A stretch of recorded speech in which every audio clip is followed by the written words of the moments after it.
ایک صحابی جس نے بھوک برداشت کی مگر علم نبوی صلی اللہ علیہ وسلم کا دامن نہ چھوڑا۔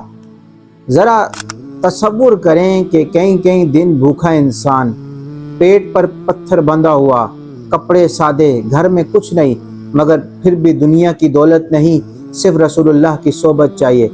آخر یہ کون تھے؟ دوستو، آج ہم ایسے صحابی کا ذکر کر رہے ہیں جنہوں نے امت کو سب سے زیادہ احادیث پہنچائیں، مگر ان کی زندگی کا ایک ایسا پہلو ہے کہ آنکھیں نم ہو جاتی ہیں، اور وہ شخصیت ہیں حضرت ابو ہریرہ رضی اللہ تعالی عنہ۔ آپ فرماتے ہیں کہ لوگ کہتے ہیں کہ ابو ہریرہ بہت زیادہ احادیث بیان کرتا ہے، اور پھر وہ خود راز کھولتے ہیں کہ میں حدیثیں زیادہ کیوں بیان کرتا ہوں؟ میں رسول اکرم صلی اللہ علیہ وسلم کے ساتھ ہر وقت رہتا تھا، نہ میں عمدہ کھانا کھاتا تھا، نہ قیمتی لباس پہنتا تھا، نہ میری خدمت کے لیے کوئی خادم تھا۔ کیوں؟ کیونکہ اگر وہ دنیا کمانے میں لگ جاتے تو شاید امت ہزاروں احادیث سے محروم رہ جاتی۔ اور وہ فرماتے ہیں کہ کبھی بھوک اتنی شدید ہوتی تھی کہ میں اپنے پیٹ پر پتھر باندھ لیتا تھا۔ ذرا سوچئے، ہم میں سے کوئی ایک وقت کا کھانا دیر سے مل جائے تو بے چین ہو جاتا ہے، مگر یہ وہ لوگ تھے کہ جنہوں نے بھوک برداشت کی تاکہ رسول اللہ صلی اللہ علیہ وسلم کی ہر بات محفوظ کر سکیں۔ اور پھر وہ ایک ایسا منظر بیان کرتے ہیں جو دل کو ہلا دیتا ہے۔ کبھی میں کسی صحابی سے قرآن کی ایک آیت کا مطلب پوچھتا تھا، حالانکہ مجھے اس کا مطلب پہلے سے معلوم ہوتا تھا۔ میرا مقصد صرف یہ ہوتا تھا کہ وہ مجھے اپنے گھر لے جائے اور کچھ کھانے کو دے دے۔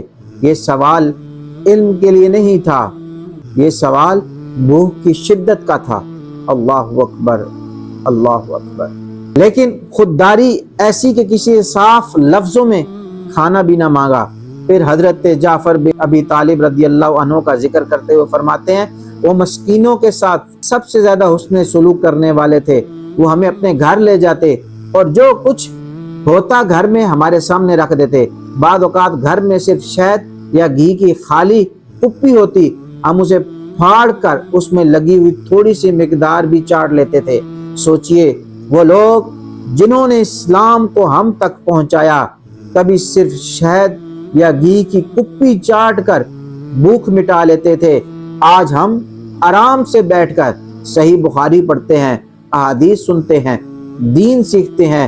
یہ سب ان عظیم ہستیوں کی قربانی کا نتیجہ ہے۔ اس لیے اگر ہمیں دین کی ایک بات سیکھنے کے لیے تھوڑی سی محنت کرنی پڑے، تھوڑا وقت دینا پڑے، یا کچھ دنیاوی خواہشات قربان کرنی پڑیں، تو یاد رکھیے کہ ابو ہریرہ رضی اللہ عنہ نے صرف علم نبوی صلی اللہ علیہ وسلم کی خاطر اپنی جوانی، اپنی راحت، اپنا سکون، بلکہ اپنی بھوک تک قربان کر دی تھی۔ اللہ اکبر۔